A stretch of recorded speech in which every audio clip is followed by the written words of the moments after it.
আসসালামু আলাইকুম। বিটিভি চট্টগ্রামের সংবাদে সবাইকে স্বাগত জানাচ্ছি কাজী মাহফুজুল হক। প্রথমে সংবাদ শিরোনাম। সারা দেশে উৎসব মুখর পরিবেশে চলছে নির্বাচনী প্রচারণা। দিনরাত ভোটারদের কাছে ছুটছেন প্রার্থীরা, দিচ্ছেন নানা প্রতিশ্রুতি।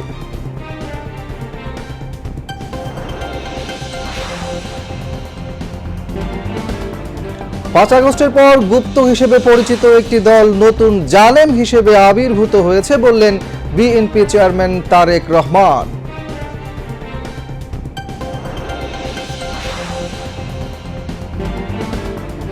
এই দেশে আর কোনো জমিদারি চলবে না, দেশ হবে জনগণের, জামায়াতের আমির ডাক্তার শফিকুর রহমানের মন্তব্য।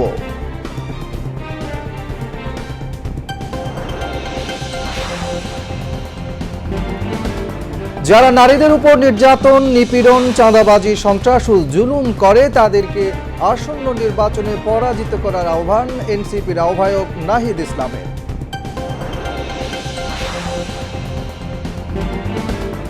প্রবাসে নিবন্ধিত 7,66,862 ব্যালটের মধ্যে দেশে এসেছে 3,26,020টি।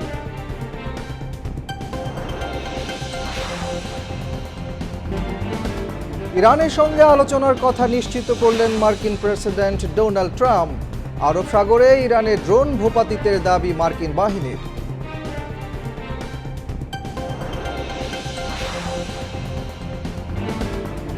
এবং স্বাগতিক নেপালকে 4-0 গোলে হারিয়ে সাফ অনূর্ধ্ব-19 নারী ফুটবল চ্যাম্পিয়নশিপের ফাইনালে বাংলাদেশ।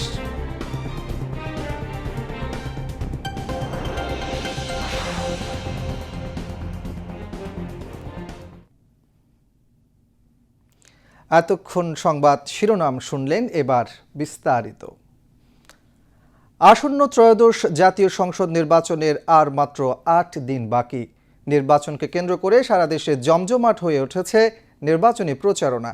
উৎসবমুখর পরিবেশে বিভিন্ন রাজনৈতিক দলের প্রার্থীরা কর্মী সমর্থকদের সাথে নিয়ে বিরামহীন ছুটছেন ভোটারদের দ্বারে দ্বারে, দিচ্ছেন উন্নয়নের নানা প্রতিশ্রুতি। বিস্তারিত জানাচ্ছেন শবনাজ স্মৃতি। কড়া নাড়ছে আসন্ন ত্রয়োদশ জাতীয় সংসদ নির্বাচনকে ঘিরে সারা দেশে বিরাজ করছে উৎসবমুখর আমেজ। নির্বাচনের হাওয়ায় প্রতিদ্বন্দ্বিতার মাঠ জমজমাট করতে পাল্লা দিয়ে প্রচারণা চালাচ্ছেন বিভিন্ন দলের কর্মী সমর্থকরাও। প্রার্থীরা সকাল থেকে রাত অবধি চালিয়ে যাচ্ছেন পথসভা, সমাবেশ, উঠান বৈঠক। তুলে ধরছেন আগামীতে জনগণের পাশে থাকার উন্নয়নমুখী নানা পরিকল্পনা। আর এই প্রচারণায় পিছিয়ে নেই নারী প্রার্থীরাও। তাই যোগ্য প্রার্থী বেছে নিতে সচেতন এখন নারী ভোটাররাও।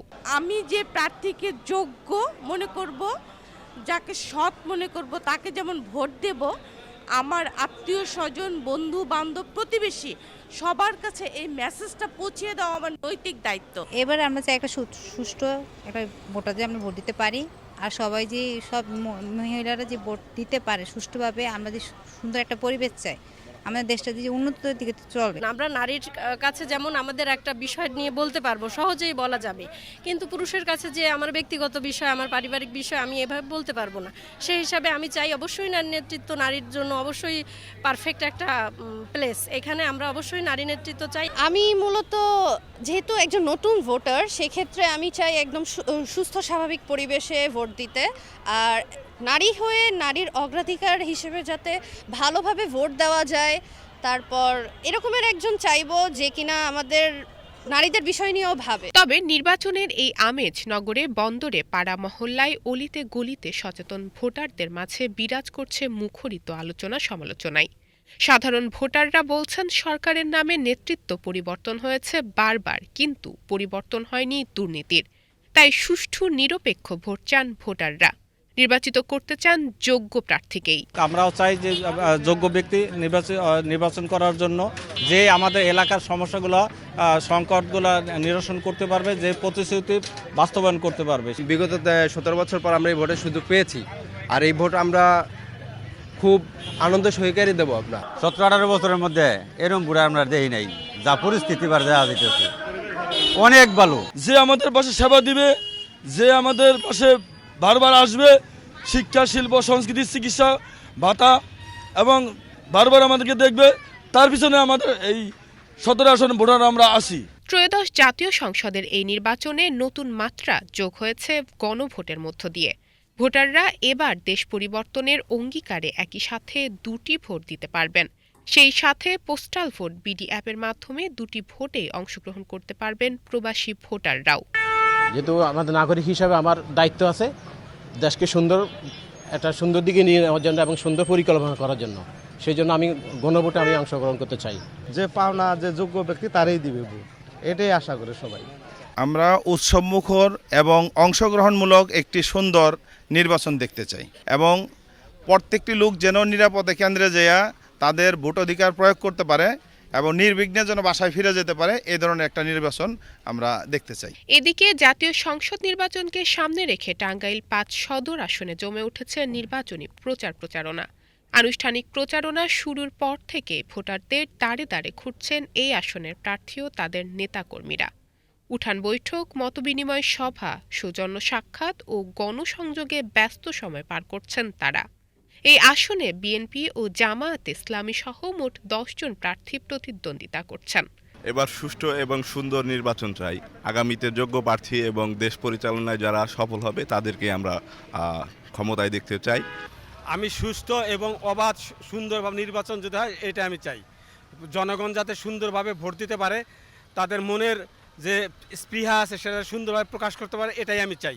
শবনাথ স্মৃতি, বিটিভি নিউজ। চট্টগ্রামে জমে উঠেছে নির্বাচনী প্রচারণা।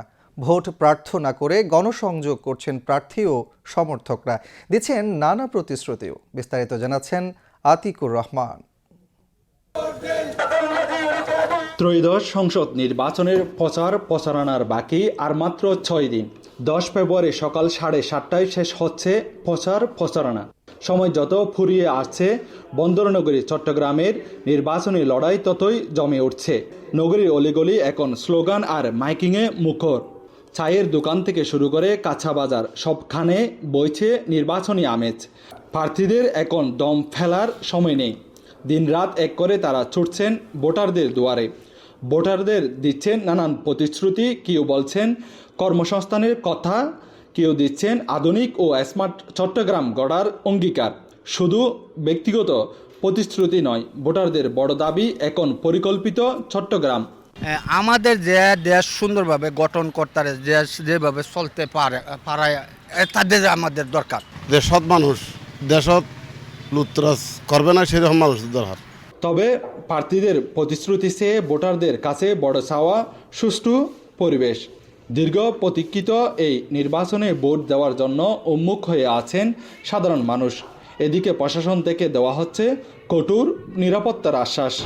আমরা চাচ্ছি যে আমাদের যাতে নিরাপত্তা থাকে, আমাদের যাতে কোনো ধরনের আইন শৃঙ্খলা বজায় রাখতে পারে, আমাদেরকে দেশে সুযোগ সুবিধা দিতে পারে, এরকম একটা প্রার্থী চাই আমরা।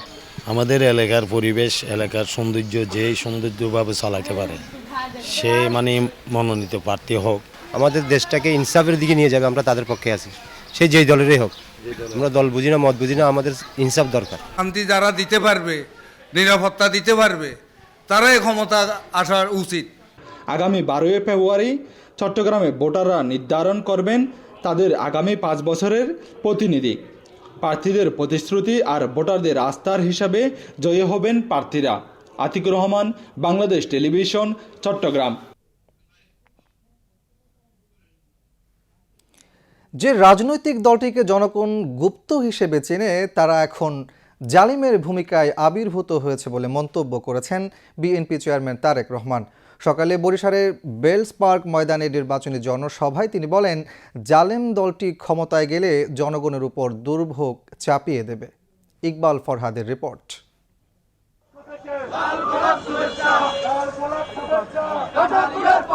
মানুষের ভিড়ে তিল ধারণের ঠাঁই নেই ময়দানেই। তারেক রহমানের কথা শুনতে বরিশাল ও পাশের জেলাগুলো থেকে জড়ো হন বিপুল মানুষ। জনতার সাগরে উৎসবের রং, ঢেউ জাগে স্লোগানে স্লোগানে।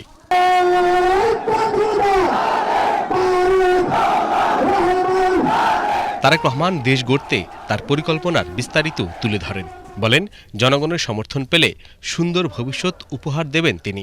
একটি রাজনৈতিক দল যাদের একটি অন্য পরিচয় আছে, জনগণ যাদেরকে একটি ভিন্ন পরিচয় চিনে, জনগণ তাদেরকে কি পরিচয় চিনে? গুপ্ত পরিচয় চিনে, গুপ্ত পরিচয়। বাংলাদেশে এক নতুন জালেমের আবির্ভাব হয়েছে। এই গুপ্ত সংগঠনের ব্যক্তিরা নতুন জালেম রূপে আবির্ভূত হয়েছে বাংলাদেশের মানুষের কাছে। রাস্তাঘাট ভেঙে ধ্বংস হয়ে গিয়েছে, স্কুল কলেজগুলোকে ভেঙে ধ্বংস হয়ে গিয়েছে, ছোট ছোট হাসপাতাল, উপজেলা স্বাস্থ্য কমপ্লেক্সগুলোতে ডাক্তারের অভাব, স্কুলগুলোতে শিক্ষকের অভাব। এই সকল সমস্যার সমাধান আমাদেরকে করতে হবে। এই সকল সমস্যার সমাধান বিএনপি তখনই করতে পারবে যখন আপনারা ধানের শীষকে ইনশাআল্লাহ নির্বাচিত করবেন। আগামী নির্বাচনকে খুব গুরুত্বপূর্ণ উল্লেখ করে বিএনপি চেয়ারম্যান সবাইকে সতর্কতার সঙ্গে ভূমিকা পালন করার আহ্বান জানান। দেশ পরিচালনা ও দেশের স্বার্থ রক্ষায় বিএনপি প্রমাণিত শক্তি জানিয়ে তারেক রহমান নির্বাচনে বিরোধীদের সমালোচনা করেন। ওই যে যারা নতুন জালেম হিসেবে আবির্ভূত হয়েছে, ওই যে যাদেরকে বাংলাদেশের মানুষ গুপ্ত হিসাবে চিনে, আমরা দেখেছি কিভাবে তাদের লোকজন বিভিন্ন জায়গায় ভুয়া সিল ছাপাচ্ছে, কিভাবে আমরা বিভিন্নভাবে শুনতে পাচ্ছি যে তাদের পরিচিত যেগুলা প্রেস আছে যেটি তারা পকেটে করে নিয়ে যাবে। দীর্ঘদিন জনগণ ভোটের অধিকার থেকে বঞ্চিত, এবার সুযোগ এসেছে। তারেক রহমান এই সুযোগ কাজে লাগাতে সতর্ক থাকার আহ্বান জানান। আমরা যে দেশের যে খালেদা জিয়ার আদর্শ বিশ্বাসে, আমাদের কথা একটাই, কাজ একটাই, আমরা বিশ্বাস করি জনগণই সকল ক্ষমতার উৎস, এবং সেই জন্যই আমরা যে সকল পরিকল্পনা গ্রহণ করে সেগুলো গ্রহণ করে জনগণের জীবনযাত্রা কিভাবে ভালো করা যায়, আমরা সেই সকল পরিকল্পনাই গ্রহণ করে যার মাধ্যমে জনগণের ভাগ্য একই সাথে দেশের ভাগ্যের পরিবর্তন করা যায়। আসছে 12 ফেব্রুয়ারি সকাল সকাল কেন্দ্রে যেতে ভোটারদের প্রতি আহ্বান জানান বিএনপি চেয়ারম্যান। বলেন, দেশের মানুষের কল্যাণে গণতন্ত্রের অগ্রযাত্রা অব্যাহত রাখতে হবে। এই মানুষগুলোকে দিয়ে গেলাম আপনাদের কাছে আমি ধানের শীষ সাথে। 12 তারিখ পর্যন্ত এদেরকে দেখে রাখবেন আপনারা। 13 তারিখ থেকে বিজয় ইনশাল্লাহ এরা আপনাদেরকে দেখে রাখবে, এরা আপনাদের পায়ে পড়ে থাকবে, এরা আপনাদের এলাকায় পড়ে থাকবে এলাকার উন্নয়নের জন্য। তারেক রহমানের এই সফরের মধ্য দিয়ে দেশের প্রতিটি অঞ্চল এবং প্রতিটি বিভাগে নির্বাচনী প্রচারে তারেক রহমান তার নিজের উপস্থিতি নিশ্চিত করলেন। আর সামনে যে কয়েকটা দিন রয়েছে নির্বাচনী প্রচারে, তিনি হয়তো আর কয়েকটি জেলায় যাবেন। এরপরে ঢাকায় একটি বড় সমাবেশের মধ্য দিয়ে শেষ হবে বিএনপির নির্বাচনী প্রচার। তারেক রহমানের এই নির্বাচনী গণসংযোগে নেতাকর্মীরা মনে করছেন যে একটি বড় ধরনের প্রভাব পড়বে আগামী নির্বাচনে। Iqbal Farhad, BTV news, Barishal. এদেশে আর জমিদারি চলবে না, দেশ হবে জনগণের বলে মন্তব্য করেছেন জামায়াতে ইসলামীর আমির ডাক্তার শফিকুর রহমান। তিনি আজ কুড়িগ্রামে নির্বাচনী জনসভায় এই মন্তব্য করেন। সমাবেশে অন্যান্যের মধ্যে স্থানীয় নেতৃবৃন্দ ও দলীয় প্রার্থীগণ উপস্থিত ছিলেন। জামায়াতের আমির বলেন, ক্ষমতায় গেলে সব জায়গায় নারীদের শতভাগ নিরাপত্তা নিশ্চিত করা হবে।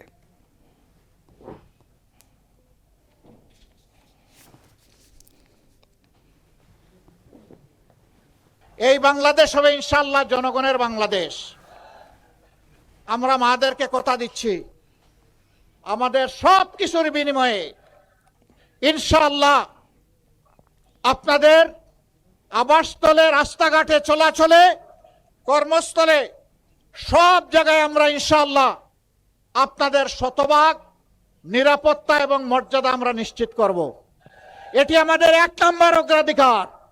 এই দেশে আমার মায়েদের কোনো নিরাপত্তা নাই, এই দেশ আমার হতে পারে না।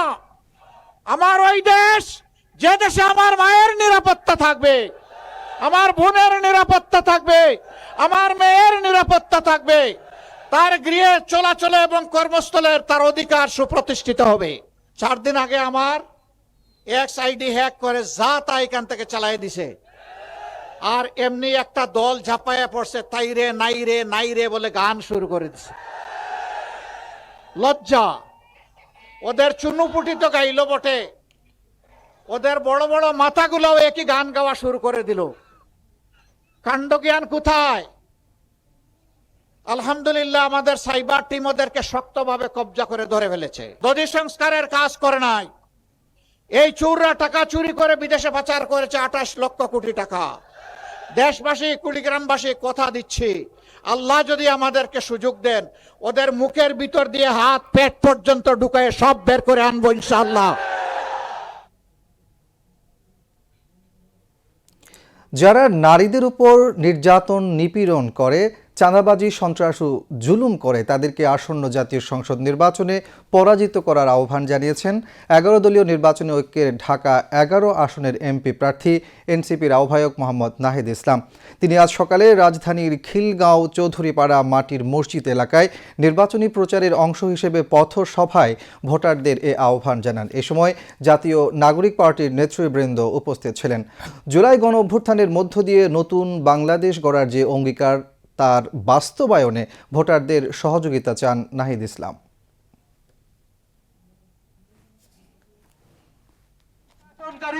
নারী নিপীড়নকারী, যারা চাঁদাবাজ, যারা সন্ত্রাসী, যারা মানুষের উপর জুলুম করে, যারা ভূমি দখল করে, জমি দখল করে, যারা টেম্পু স্ট্যান্ড, বাস স্ট্যান্ড থেকে চাঁদা তুলে, আগামী 12ই ফেব্রুয়ারি তাদেরকে পরাজিত করবার দিন।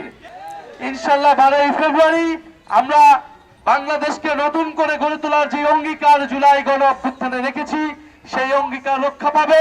আমরা শরীফ ওসমান হাদি হত্যার বিচার নিশ্চিত করতে পারবো। সেই বিচারের যাত্রা শুরু হবে 12ই ফেব্রুয়ারি থেকে, সংস্কার বাস্তবায়ন হবে 12ই ফেব্রুয়ারি থেকে। আসন্ন ত্রয়োদশ জাতীয় সংসদ নির্বাচন এবং গণভোটকে সামনে রেখে এখন পর্যন্ত প্রবাসী বাংলাদেশিদের 3,26,020টি পোস্টাল ব্যালট দেশে এসে পৌঁছেছে। পোস্টাল ভোট বিডি অ্যাপের মাধ্যমে নিবন্ধিত প্রবাসীদের কাছে ইতোমধ্যে 7,66,862টি ব্যালট পাঠানো হয়েছে। এর মধ্যে বিদেশে অবস্থানরত 5,24,869 জন ভোটার তাদের ব্যালট হাতে পেয়েছেন এবং 4,72,410 জন ভোট দান সম্পন্ন করেছেন। এখন পর্যন্ত সংশ্লিষ্ট দেশগুলোর পোস্ট অফিস বা মেইল বক্সে 4,31,748টি ব্যালট জমা পড়েছে। এর মধ্যে রিটার্নিং কর্মকর্তা ব্যালট গ্রহণ করেছেন 41,178 জনের। এদিকে নির্বাচন কমিশন দেশের অভ্যন্তরে বসবাসরত ভোটারদের কাছেও পোস্টাল ব্যালট পাঠানো শুরু করেছে। সারা দেশে নিবন্ধিত 6,62,191 জন ভোটারের কাছে ইতোমধ্যে ব্যালট পাঠানো হয়েছে। সর্বশেষ তথ্য অনুযায়ী দেশে অবস্থানরত 1,70,989 জন ভোটার তাদের ব্যালট গ্রহণ করেছেন। তাদের মধ্যে 1,31,691 জন ভোট প্রদান শেষ করেছেন এবং 1,04,165 জন তাদের ব্যালট পোস্ট অফিস বা মেইল বক্সে জমা দিয়েছেন। এর মধ্যে রিটার্নিং কর্মকর্তা ব্যালট গ্রহণ করেছেন 12,915 জনের। ত্রয়োদশ জাতীয় সংসদ নির্বাচন ও গণভোটে পোস্টাল ব্যালটের মাধ্যমে ভোট দেওয়ার জন্য দেশে বিদেশের মোট 15,33,684 জন ভোটার অ্যাপের মাধ্যমে নিবন্ধন করেছেন। ত্রয়োদশ সংসদ নির্বাচন ও গণভোট ঘিরে ভোট কেন্দ্রে বাংলাদেশ ন্যাশনাল ক্যাডেট কোরের বিএনসিসি ক্যাডেট মোতায়েনের সিদ্ধান্ত বাতিল করেছে নির্বাচন কমিশন ইসির উপর সচিব মোহাম্মদ মনির হোসেনের সই করা সংশোধিত নির্দেশনায় এ তথ্য জানানো হয়েছে। নতুন সিদ্ধান্ত অনুযায়ী আগামী 12 ফেব্রুয়ারি অনুষ্ঠেয় নির্বাচনে রিটার্নিং অফিসারের কার্যালয়ে স্থাপিত IT supported postal ballot OCV ও আইসিপিভি গণনা কেন্দ্রে শৃঙ্খলা রক্ষায় ক্যাডেটরা কাজ করবেন। এছাড়া 11 ফেব্রুয়ারি থেকে নির্বাচন কমিশন সচিবালয়ের ফলাফল সংগ্রহ ও পরিবেশন কেন্দ্রে 5টি সেকশন দায়িত্ব পালন করবে। এবার আন্তর্জাতিক সংবাদ।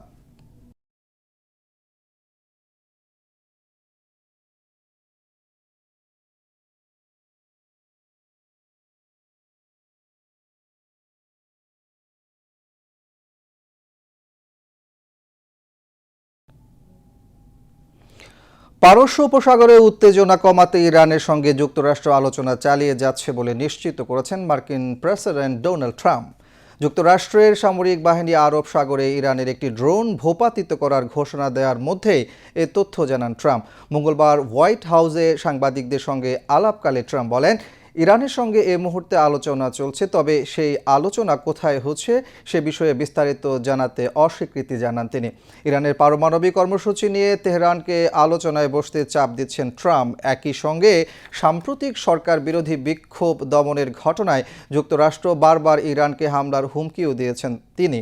এসবের মধ্যেই গত সপ্তাহে যুক্তরাষ্ট্র ইউএসএস আব্রাহাম লিঙ্কন বিমানবাহী রণতরীকে পারস্য উপসাগরে পাঠিয়েছে, যা সম্ভাব্য সামরিক সংঘাতের আশঙ্কা আরও বাড়িয়ে দিয়েছে। তবে সাম্প্রতিক দিনগুলোতে আঞ্চলিক শক্তিধর দেশগুলোর উদ্যোগে একটি সমাধানের চেষ্টা জোরদার হয়েছে, এতে উত্তেজনা কিছুটা কমেছে। গতকাল ইরানের প্রেসিডেন্ট মাসুদ পেজিশকিয়ান বলেন, উপযুক্ত পরিবেশ থাকলে এবং মর্যাদা, বিচক্ষণতা ও বাস্তবতার নীতি অনুসরণ করে যুক্তরাষ্ট্রের সঙ্গে ন্যায্য ও সমতা ভিত্তিক আলোচনা এগিয়ে নিতে তিনি দেশটির পররাষ্ট্রমন্ত্রীকে নির্দেশ দিয়েছেন। পেজিশকিয়ান আরও বলেন, এ আলোচনা ইরানের জাতীয় স্বার্থ সংশ্লিষ্ট কাঠামোর মধ্য থেকে হতে হবে। ইরানের প্রেসিডেন্টের এ ঘোষণার মধ্যে যুক্তরাষ্ট্রের সেন্ট্রাল কমান্ড বলেছে, আত্মরক্ষার্থে ইউএসএস আব্রাহাম লিঙ্কন রণতরী থেকে উড্ডয়ন করা একটি যুদ্ধ বিমান ইরানের ড্রোন ভূপাতিত করেছে। মার্কিন বাহিনীর দাবি, আরব সাগরে ইরানের একটি ড্রোন তাদের বিমানবাহী রণতরীর কাছাকাছি চলে আসায় সেটি ভূপাতিত করা হয়েছে। ফিলিস্তিনের গাজার বিভিন্ন এলাকায় গতকাল রাতভর ইসরায়েলি হামলায় 2 শিশুসহ অন্তত 10 জন ফিলিস্তিনি নিহত এবং বেশ কয়েকজন আহত হয়েছে। গাজা সিটি এবং দক্ষিণ গাজার খান ইউনিসে ইসরায়েলি বাহিনীর গোলাবর্ষণে হতাহতের এ ঘটনা ঘটে। এদিকে অবিলম্বে গাজা উপত্যকায় মানবিক সহায়তা পৌঁছানোর ব্যবস্থা করতে ইসরায়েলের প্রতি আবারও আহ্বান জানিয়েছেন জাতিসংঘ মহাসচিব অ্যান্তনিও গুতেরেস। নিউ ইয়র্কে জাতিসংঘ সদর দফতরে দেয়া এক ভাষণে রাফা ক্রসিংয়ের মাধ্যমে ব্যাপকভাবে মানবিক ত্রাণ সামগ্রী দ্রুত ও নিরবচ্ছিন্নভাবে পৌঁছে দেওয়ার ব্যবস্থা করতে ইসরায়েলের প্রতি তিনি এ আহ্বান জানান। আহত ফিলিস্তিনিদের চিকিৎসার জন্য গাজার বাইরে যেতে বাধা দিচ্ছে ইসরায়েলি কর্তৃপক্ষ। গতকাল রাফা ক্রসিংয়ে শতাধিক অসুস্থ ও আহত ফিলিস্তিনি জড়ো হন। তারা চিকিৎসার জন্য গাজার বাইরে যাওয়ার চেষ্টা করছেন। এদিকে ফিলিস্তিনের গাজা উপত্যকায় গণহত্যায় সহায়তার অভিযোগে নিলিকোফার নাউরি ও র্যাচেল থিউতি নামের 2 ইসরায়েলি নারীর বিরুদ্ধে গ্রেফতারি পরোয়ানা জারি করেছে ফ্রান্সের কর্তৃপক্ষ। কট্টরপন্থী এ 2 নারী ইসরায়েলের পাশাপাশি ফ্রান্সের নাগরিক। যুদ্ধবিধ্বস্ত গাজায় মানবিক সহায়তা প্রবেশে বাধা দেওয়ার অভিযোগে এই 2 জনের বিরুদ্ধে এই ব্যবস্থা নেওয়া হয়েছে বলে জানিয়েছে ফরাসি সংবাদ লেমত। ভেনেজুয়েলা ইস্যুতে সৃষ্ট উত্তেজনার মধ্যে কলম্বিয়ার প্রেসিডেন্ট গুস্তাভো পেট্রোর সঙ্গে বৈঠক করেছেন মার্কিন প্রেসিডেন্ট ডোনাল্ড ট্রাম্প। দক্ষিণ আমেরিকার দেশটির বিরুদ্ধে সামরিক পদক্ষেপের হুমকি দেওয়ার মাত্র কয়েক সপ্তাহ পর মঙ্গলবার হোয়াইট হাউসে 2 ঘন্টারও বেশি সময় এই বৈঠক অনুষ্ঠিত হয়। ভেনেজুয়েলায় সামরিক অভিযান এবং দেশটির প্রেসিডেন্ট নিকোলাস মাদুরোকে অপহরণের জন্য ট্রাম্প ও তার প্রশাসনের কঠোর সমালোচনা করে আসছেন পেট্রো। এর মধ্যে 2 ফেব্রুয়ারি সোমবার মার্কিন প্রেসিডেন্ট জানান, কলম্বিয়া থেকে অবৈধ মাদকের প্রবাহ বন্ধ করতে ট্রাম্প প্রশাসনের সাথে কাজ করতে আগ্রহী পেট্রো। তাকে সাবধানে থাকতে হুঁশিয়ারিও দেন ট্রাম্প। এরপরই 2 দেশের মধ্যে উত্তেজনা চরমে ওঠে। ট্রাম্পের হুমকির জবাব দেন সাবেক বামপন্থী গেরিলা নেতা পেট্রো। বলেন, প্রয়োজনে আবারও হাতে অস্ত্র তুলে নেবেন তিনি। তবে এরপর গত 7 জানুয়ারি রাতে নাটকীয়ভাবে পেট্রোর সঙ্গে ফোনে কথা বলেন ট্রাম্প। তাকে হোয়াইট হাউসে আমন্ত্রণও জানান তিনি। ফোনালাপের পর ট্রাম্প ট্রুথ সোশ্যাল প্ল্যাটফর্মে পেট্রোর সাথে তার কথোপকথনকে বিরাট সম্মান বলে বর্ণনা করেন।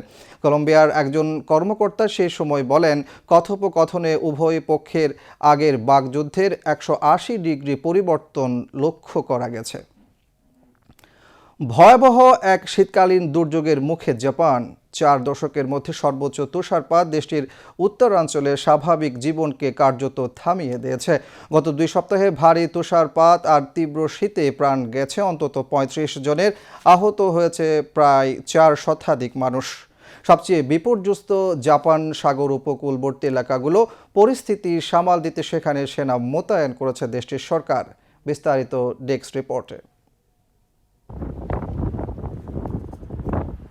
জাপানের উত্তরাঞ্চলে যেন থেমে গেছে স্বাভাবিক জীবন। রাস্তাঘাট, ঘরবাড়ি, যানবাহন সবকিছু ঢেকে গেছে পুরো বরফের স্তরে। 40 বছরের মধ্যে সর্বোচ্চ তুষারপাত দেখছে দেশটি। শেষবার 1986 সালে এমন পরিস্থিতির মুখোমুখি হয়েছিল জাপান। সেবার দিনের সর্বোচ্চ 181 সেন্টিমিটার পর্যন্ত তুষারপাত রেকর্ড করা হয়। কিন্তু এবছর ভেঙে গেছে অতীতের সব রেকর্ড। সোমবার উত্তরাঞ্চলের আওমরি শহরে সর্বোচ্চ 183 সেন্টিমিটার তুষারপাত রেকর্ড করে প্রশাসন। মঙ্গলবারও কমেনি দুর্যোগের তীব্রতা। সেদিন রেকর্ড করা হয় 175 সেন্টিমিটার তুষারপাত, যা বছরের এই সময়ের স্বাভাবিক মাত্রার তুলনায় প্রায় 2.5 গুণ বেশি। এর আগে উয়োনোমা শহরের তুষারপাতের পুরুত্ব 273 সেন্টিমিটার ছাড়িয়ে যায়। কিছু কিছু এলাকায় বরফের স্তর পৌঁছেছে 3 মিটার পর্যন্ত। অপ্রত্যাশিত এই শীতকালীন দুর্যোগে জাপান সাগর উপকূল জুড়ে গত 2 সপ্তাহে প্রাণ হারিয়েছেন অন্তত 30 জন। আহত হয়েছেন 3 শতাধিক মানুষ। সবচেয়ে বেশি বিপাকে পড়েছেন প্রবীণরা।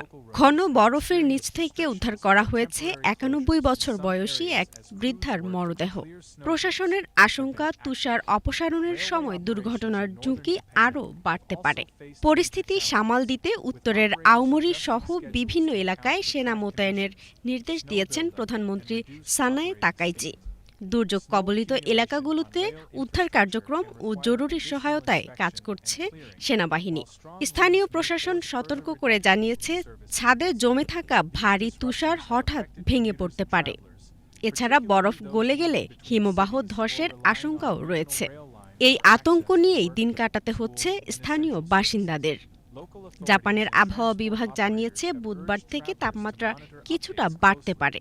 এতে শীতের তীব্রতা কমলেও বরফ গলার কারণে নতুন বিপদের আশঙ্কা তৈরি হয়েছে। এদিকে শুক্রবার থেকে আরেকটি তুষার ঝড়ের আভাস দিয়েছে আবহাওয়াবিদরা। এর প্রভাবে দেশের উত্তরাঞ্চলে আবারও তাপমাত্রা কমতে পারে বলে আশঙ্কা করা হচ্ছে। চরম এই প্রাকৃতিক দুর্যোগে অনিশ্চয়তায় দিন কাটাচ্ছেন জাপানের উত্তরাঞ্চলের লাখো মানুষ। জাকিয়া জামান, আনিকা, বিটিভি নিউজ।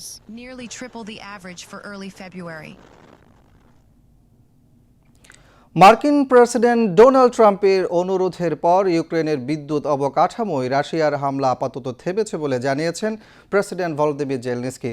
যুদ্ধ বন্ধে যুক্তরাষ্ট্রের মধ্যস্থতায় নতুন দফার আলোচনার ঠিক আগেই এই বিরতি।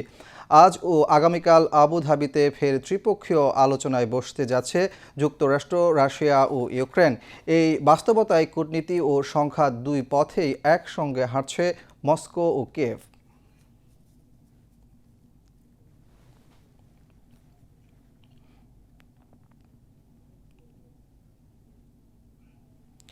আবারও দেশের খবর।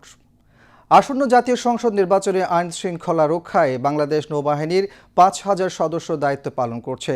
20টি কন্টিনজেন্টে 175টি বডিওন ক্যামেরা ব্যবহার করবে নৌবাহিনী। আজ কক্সবাজারের কুতুবদিয়া এবং চট্টগ্রামের সন্দ্বীপের নির্বাচনে দায়িত্ব পালনকারী বিভিন্ন নৌ কন্টিনজেন্ট পরিদর্শন শেষে নৌবাহিনী প্রধান অ্যাডমিরাল এম নাজমুল হাসান এ তথ্য জানান।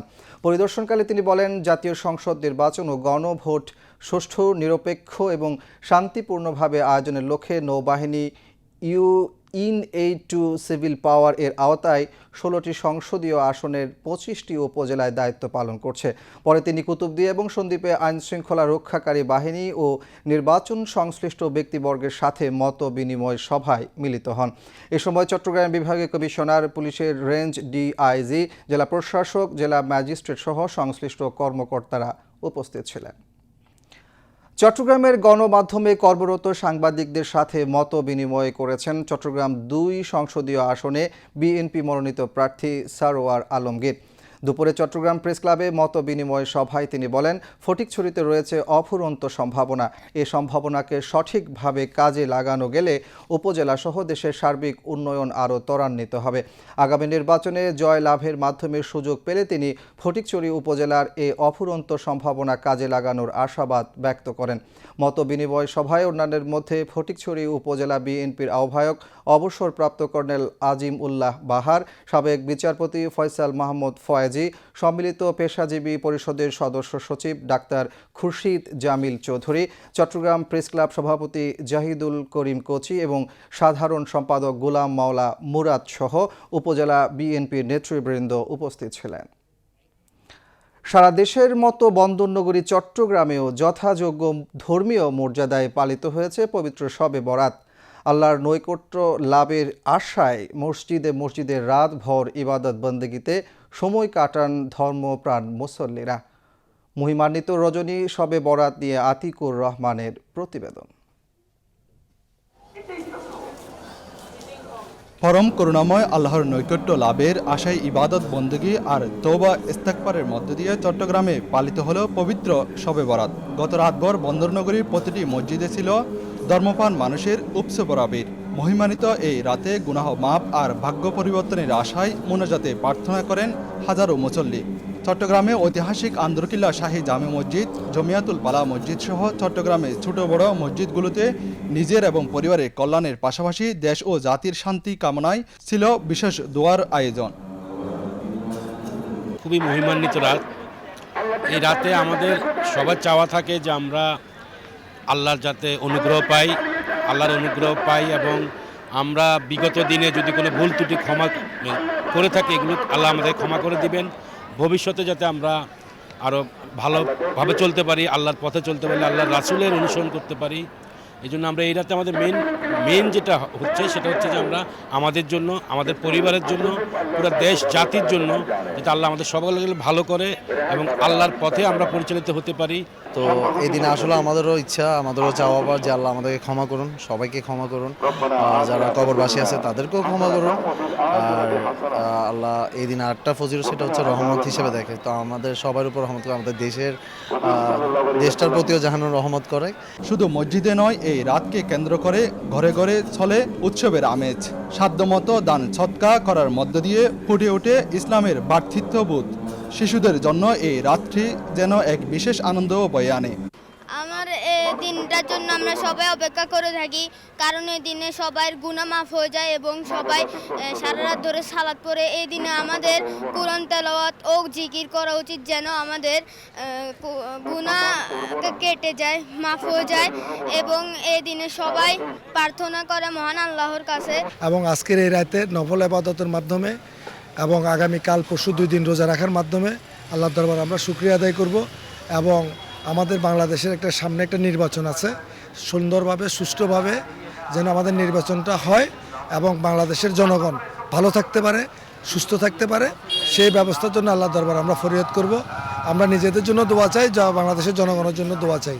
সবাই সবার জায়গা থেকে আল্লাহ যেন সবাইকে ভালো রাখে, এই জন্য শুকরিয়া আদায় করে নফল নামাজ আদায় করে মোনাজাতে দোয়া করব। সারা রাত ধরে প্রতিটি মসজিদের ইমাম মুয়াজ্জিনরা মুসল্লিদের হেদায়েত কামনায় তাফসির, দোয়া ও শবে বরাতের গুরুত্ব তুলে ধরে আলোচনা করেন। শুধু ধারাইয়া ইবাদতবন্দি করার অর্থ হলো যে যেভাবেই পারো কুমু লাইলা, কোমর বাঁধো, তোমরা দাঁড়িয়ে যাও। দাঁড়িয়ে যাওয়ার অর্থ কি? শুধু দাঁড়িয়ে থাকা নয়, কোরআন তেলাওয়াত করতে পারেন, জিকির আজকার করতে পারেন, নামাজ পড়তে পারেন। রাতভর জেগে আত্মশুদ্ধির লড়াই শেষে ভোরের আলো ফোটার সাথে সাথে এক প্রশান্ত মন নিয়ে ঘরে ফিরেছেন মুমিনরা। পবিত্র এই রজনীর শিক্ষা ছড়িয়ে পড়ুক সারা বছর, এই প্রত্যাশা সবার। আতিকুর রহমান, বাংলাদেশ টেলিভিশন, চট্টগ্রাম। এবার খেলার খবর।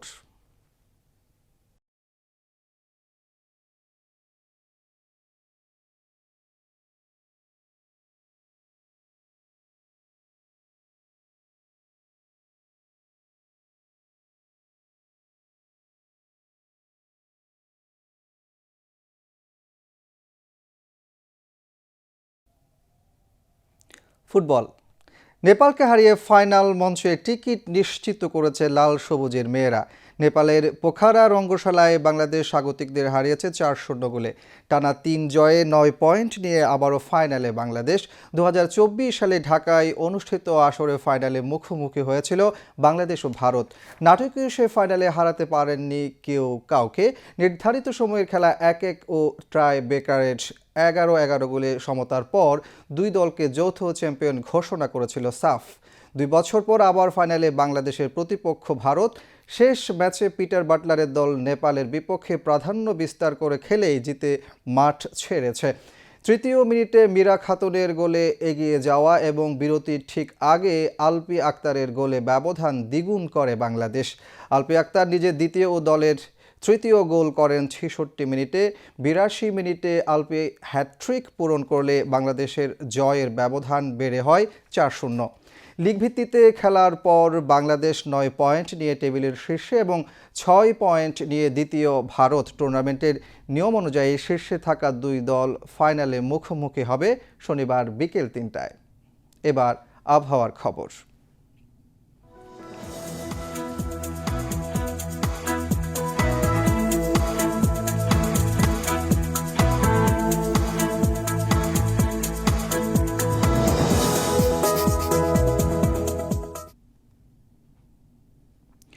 পতেঙ্গা আবহাওয়া অফিস জানিয়েছে আগামীকাল সন্ধ্যা ৬টা পর্যন্ত চট্টগ্রাম এবং পার্শ্ববর্তী এলাকায় আকাশ অস্থায়ীভাবে আংশিক মেঘলা সহ আবহাওয়া শুষ্ক থাকতে পারে। সেই সাথে শেষ রাত থেকে সকাল পর্যন্ত নদী অববাহিকা এবং তৎসংলগ্ন এলাকায় হালকা থেকে মাঝারি ধরনের কুয়াশা পড়তে পারে। রাতের তাপমাত্রা প্রায় অপরিবর্তিত থাকতে পারে এবং দিনের তাপমাত্রা সামান্য বৃদ্ধি পেতে পারে। পরবর্তী ২৪ ঘন্টায় আবহাওয়ার সামান্য পরিবর্তনের সম্ভাবনা রয়েছে। নগরীতে আজ সর্বোচ্চ তাপমাত্রা ছিল ২৮.৭ ডিগ্রি সেলসিয়াস, যা স্বাভাবিকের চেয়ে ০.৭ ডিগ্রি বেশি এবং সর্বনিম্ন তাপমাত্রা ছিল ১৬.৩ ডিগ্রি সেলসিয়াস, যা স্বাভাবিকের চেয়ে ০.১ ডিগ্রি বেশি। আগামীকাল চট্টগ্রামে সূর্যোদয় ৬টা ৩০ মিনিটে এবং সূর্যাস্ত ৫টা ৪৪ মিনিটে। এবার জানিয়ে দিচ্ছি কর্ণফুলী নদীতে আগামীকালের জোয়ার ভাটার সময়সূচি।